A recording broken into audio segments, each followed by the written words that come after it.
I got 12 more hours to be delusional. Let's talk about it. My name's Timmy, and welcome to Timmy Talks. Today we'll be previewing the matchup of the Minnesota Vikings and Chicago Bears on Monday Night Football at Soldier Field. Woo! Let's get right into it with the tail of the tape. Boom! You like that? Yeah! Yeah, I did that shit. Yeah, that shit nice. Alright, let's get right into it. Based on last year's stats, the Minnesota Vikings, who finished second in the NFC North, finished with a 14-3 record. Bro, what's it like to win 14 games? That's crazy. They had the 5th best scoring defense and the 9th best scoring offense. They are led by head coach Kevin O'Connell, or KOC, and their defense is called by the sicko genius of a defensive mind, Brian Flores. Let's get right into the Vikings offense. They are led by their star, arguably the number 1 receiver in the league, Justin Jefferson. Last year, he had 103 catches for over 1,500 yards and 10 touchdowns. Another key important player for the Vikings offense is the running back, Aaron Jones. Last year, Aaron Jones rushed for over 1,100 yards for 5 touchdowns and added on 51 catches for 480 yards and another 2 touchdowns. These are the 2 main guys you gotta stop. They also have a great tight end in TJ Hawkinson. They did have a great wide receiver too in Addison, until he got arrested or suspended for speeding or whatever.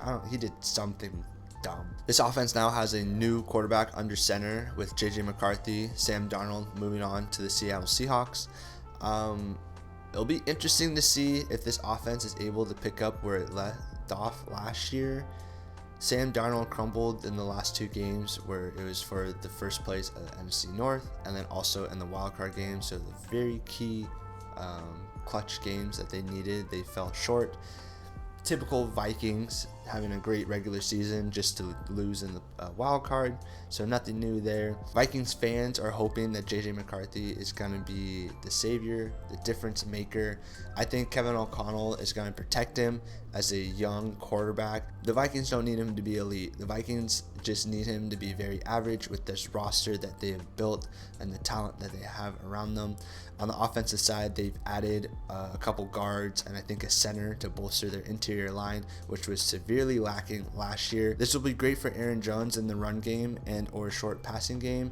And then also this should be great for JJ McCarthy and all his receivers like Justin Jefferson, as ideally he has more time in the pocket to get his passes off, to have bigger developing plays developed downfield where he's able to hit them in stride and get big gains. Kevin O'Connell is a offensive mastermind. Last year, the Vikings were able to put up 30 points in both matchups. I don't see KOC taking his foot off the gas. I can easily see them scoring 30 points on this weak Bears defense. Yes, weak. Let's get into this unfortunate development of the Chicago Bears. They're in so much trouble. TJ Edwards is doubtful. He is the tackling leading linebacker for the Chicago Bears. We also got Kyle Gordon and Jalen Johnson, our nickel and top corners, who are also questionable. We have Blackwell, who's a depth safety, who's also questionable. We just got too many injuries on defense for me to feel good about going into this game. Hopefully those guys questionable are able to play, but there's no guarantee. And if we don't have Jalen Johnson out there, Justin Jefferson is gonna go nuclear with how many catches and yards he's gonna have. It's gonna be ugly. It's gonna be ugly. This defense, unfortunately, I don't see this defense being able to stop this high-powered Minnesota offense. I think they're gonna score at will. I think they're gonna make JJ McCarthy's life so easy. And unfortunately, the Vikings are going to score a lot of points. But let's slide on over to the other side of the ball. The Bears offense, led by Caleb Williams and Ben Johnson, take on the absolute sicko of a defensive coordinator, Brian Flores. Insane what this man has done for the Minnesota's defense, who was ranked 5th in scoring last year. It's incredible the pressures he's able to draw up and the coverages behind it is truly an amazing thing to watch if you love watching football. Brett Coleman has a great video about the Ben Johnson Brian Flores matchup. Highly recommend it if you are a football sicko like myself.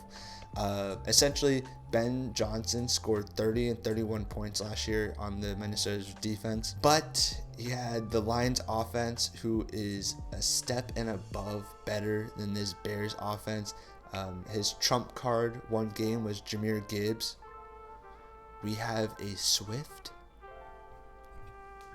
Not very comparable. But also he was able to abuse the linebackers in one of the games. I don't think that our offense is going to be abusing anyone. Maybe. I believe that Ben Johnson is going to heavily utilize the 12 personnel, 2 tight end sets with Loveland and Komet. I believe those are going to be probably the main targeted receivers this game, with the occasional DJ Moore slant, Rome Odunze dig and or intermediate route, and then Luther Burns, our burner, with like a jet sweep or runs or kind of swings and or screen passes to the outside to get the defense a little tired, to get them on the heels and not fully rushing on our blitz. I think our run game, I don't trust it at all. I don't trust Swift. I don't trust our O-line being good enough to block their D-line and or linebackers. It's gonna be interesting to see. Gonna heavily rely on the play action. Hopefully that will be effective. Leading the Vikings defense is Andrew Gennard and Andrew Van Ginkel, who are their both outside linebackers. Gennard led the team with 12 sacks. Andrew Van Ginkel right behind him with 11.5. And they both had 18 tackles for loss. These guys are absolute animals. They've got a motor on them. Flores' defense usually gives them a nice one-on-one matchup against a tackle or a guard, and these guys can rush the quarterback.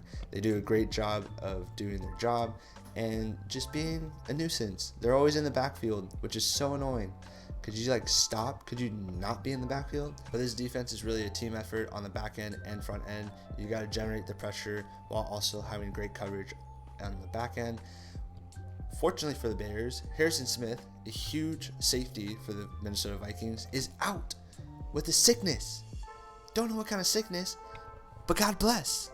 So ideally, maybe, hopefully, that will help the Bears, as the Vikings will have a backup safety for an amazing player of Harrison Smith. So we'll see. We'll see what happens. All right, let's get into bets real quick. The Minnesota Vikings are favored by 1.5, and the over-under line is 43.5, based on ESPN bets. I'd smash this over. I believe the Vikings are going to score anywhere from 28 to 35 points themselves, and then the Bears obviously are going to match them each drive. Each time they score, the Bears will score, and or the Bears will score after the Vikings don't score. So they're going to easily get 35, 42 points themselves, you know.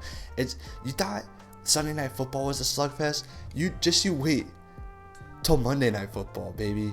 It's going to be 12-15, and you're going to like it. Now, I really think that this over is going to hit. I don't think that Chicago's defense is going to be that great. Going to be able to slow down the Minnesota's offense. The only thing that could potentially happen that gives the Bears hope and a chance is if JJ McCarthy is absolute ass. If we're able to confuse him and make him look like a rookie, Justin Jefferson doesn't matter. Aaron Jones doesn't matter. TJ Hawkinson doesn't matter. Those other players don't matter if JJ cannot get the ball to them. Now, he could just hand it off to Aaron Jones, who could run up our ass because our run defense is garbage. Our offense against this Minnesota's defense, Caleb played decent. He had a really good game. He had one really good game last year where he threw it for over 300 yards. They scored 10 points in the last 2 minutes to force overtime. Unfortunately, lost in overtime, but had a really good game that year. That was one of his best years against this Vikings defense. In the second game, not so well. Offense only scored 12 points. Caleb had 191 yards and a touchdown.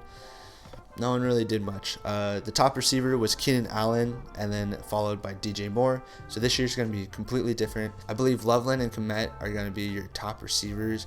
A lot of dink and dunks, a lot of play actions where the tight end is going to be the first read. And then after, I think DJ Moore, he's still going to get about anywhere from 4 to 6 catches. Rome's going to get 2 to 4. I believe Rome's going to end up with more yards just because his catches are going to be more explosive, more downfield plays. Whereas DJ Moore, I feel like they're going to be more at the line of scrimmage with screens. I think Ben Johnson has the formula to beat Brian Flores. Now it just kind of comes down to whether or not he has the team. If the Bears have the players to beat this defense, I'm really excited to watch this matchup. Let's get into our prediction. All right. New year, new me, baby. New head coach, new DC. You already know where this is going. Vikings, Bears. Let's do it. Vikings, 24 points. Bears, 30 burger. Let's fucking go. Bears win at home. Bears win week 1. We go 1-0 in the division, and we tie for first place with the stinky Green Bay Packers. Come on, baby. You know it's gonna happen. It's a lock. Caleb Williams, 2 throwing touchdowns. Easy lock. That's all I got. I can't guarantee anything else. That's the only guarantee I got. But we winning this game. Let's fucking go. Those thumbs up. Let's go Bears. Bear down. Chicago Bears. Yes, sir. Appreciate you all watching. If you made it this far, leave a like, comment, and subscribe. I'll see you next video. Bear down.